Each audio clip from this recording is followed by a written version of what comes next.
Good morning, dear students. Before summer vacation, we have done the first three exercises of set. Now, today we will study what is a Venn diagram and what are the different operations which we can perform on sets.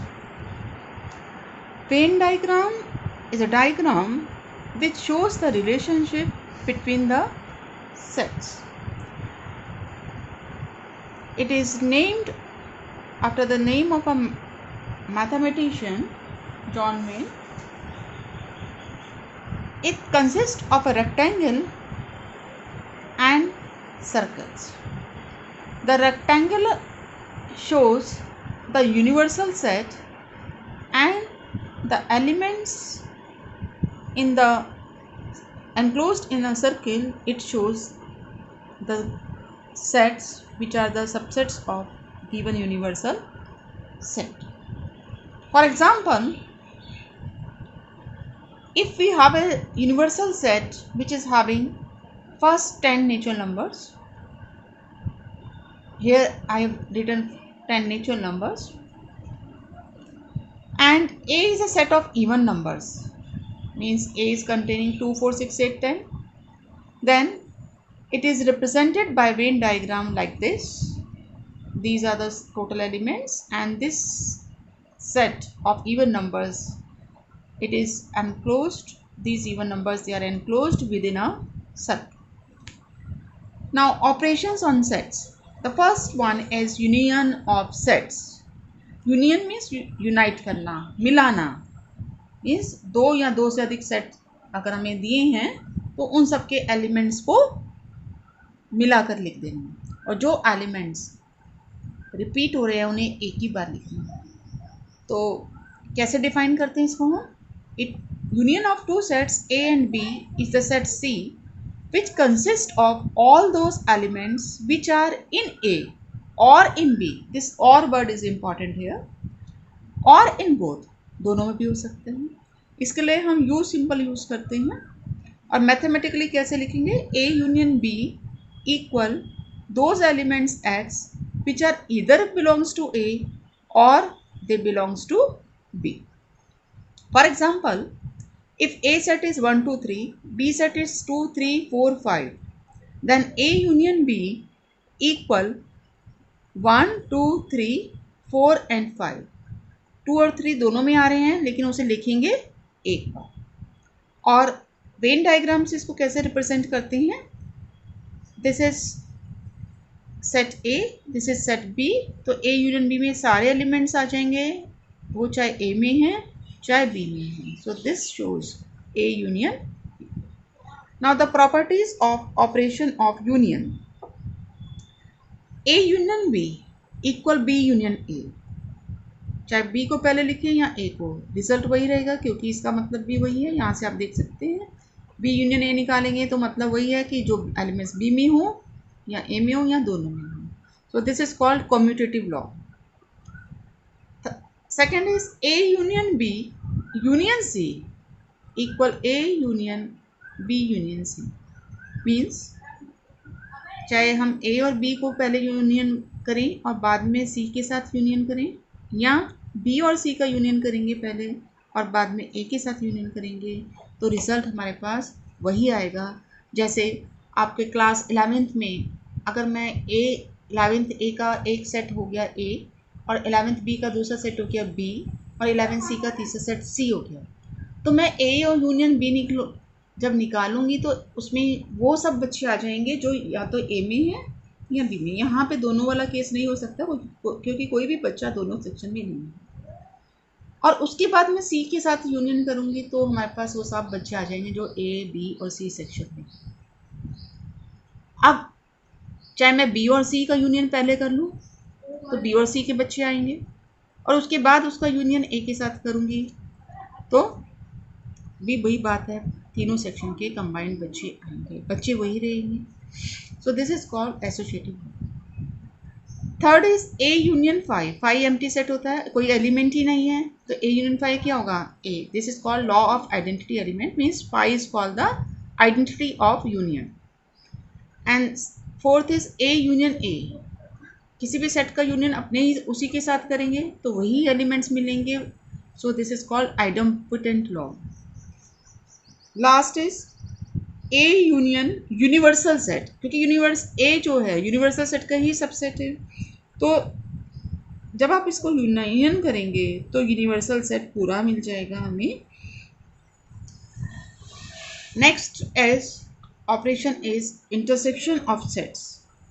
Intersection of two sets A and B is the set C which consists of all common elements of A and B.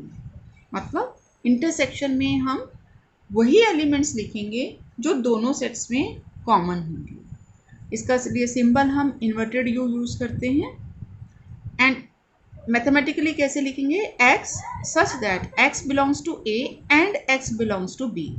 तो यहाँ ध्यान रखना है, intersection के लिए हम and use करते हैं और यूनियन के लिए हम और यूज़ करते हैं. जैसे इसी एग्जांपल में 2 और 3 कॉमन एलिमेंट्स हैं दोनों सेट्स के, तो इनका इंटरसेक्शन क्या हो गया 2, 3. नेक्स्ट है properties of intersection of sets.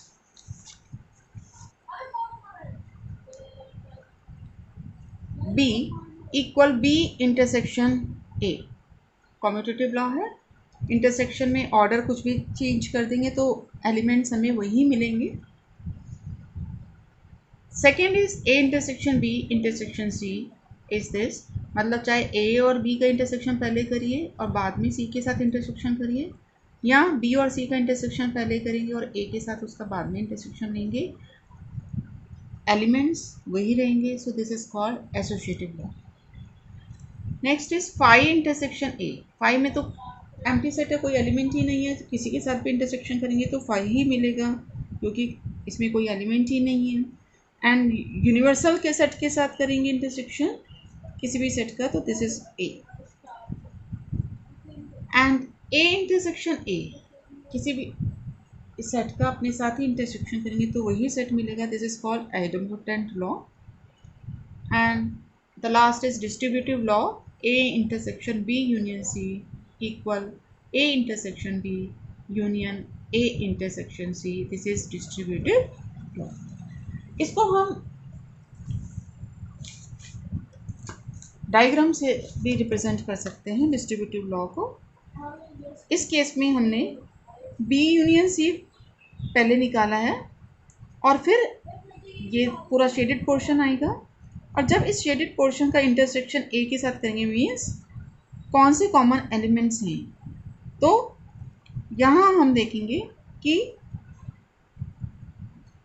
इस शेडेड पोर्शन का ए के साथ कौन सा कॉमन पोर्शन आ रहा है, ये वाला पोर्शन कॉमन है.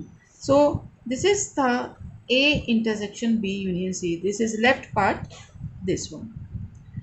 यहाँ इस केस में हमने ए इंटरसेक्शन बी पहले किया. ए इंटरसेक्शन बी मीन्स ये वाला पार्ट, दोनों में जो कॉमन आ रहा है, ये ए सेट था, ये बी सेट था, दोनों का कॉमन पार्ट ये शेडेड पोर्शन है. So it represents A intersection B. And in this we have drawn A intersection C. ये ए सेट, ये सी सेट, तो दोनों का कॉमन पोर्शन ये है shaded portion. This is A intersection C. अगर हम दोनों को कंबाइन कर दें, यूनियन ले लें इन दोनों का, तो क्या होगा, ये प्लस ये और ये कॉमन आ रहा है, so you will get this. तो हम राइट साइड, ये राइट साइड से आ रहा है और ये हमारा लेफ्ट साइड से है, दोनों sides equal. Now disjoint sets. Disjoint means जिसमें जिन दो सेट्स में कोई भी कॉमन एलिमेंट ना हो. So two sets A and B, they are disjoint sets if A intersection B is 5. For example, A set is 1, 3, 5, B set is 2, 4, 6. तो इनमें कोई कॉमन एलिमेंट नहीं है, मीन्स इनका इंटरसेक्शन 5 है. So they are called disjoint sets. And the last one is difference of sets. Difference of sets A and B is the set of elements which belong to A but not to B. और इसको हम कैसे represent करेंगे, A minus B से show करेंगे. A minus B मतलब A में से B के एलिमेंट्स रिमूव कर दें. मतलब द एलिमेंट्स जो ए में तो हैं पर बी में नहीं, जैसे ए सेट 1 से 5 तक है और बी सेट हमारे पास 3 4 है, then A minus B will be, A में से बी के एलिमेंट्स को रिमूव कर दीजिए, तो 3 4 रिमूव हो गया, क्या बचा 1 2 5, सो ए माइनस बी इज 1 2 5। तो अगर हम वेन डायग्राम से इस चीज़ को समझें तो ये हमारे पास ए सेट है, ये बी सेट है, तो ए में से बी के एलिमेंट्स रिमूव कर दिए, तो क्या बचा, केवल ये वाला पोर्शन बचा है हमारे पास, ये this shows A minus B. And if we represent this part, this is b minus a, ये पोर्शन है b माइनस, और ये जो दोनों का कॉमन पार्ट है, a का भी पार्ट है b का भी पार्ट है, ये बीच वाला पार्ट ये a इंटरसेक्शन b है, तो ये तीनों a माइनस b, a इंटरसेक्शन b and b minus a, they are disjoint sets, इनमें कोई भी कॉमन एलिमेंट नहीं है। Thank you.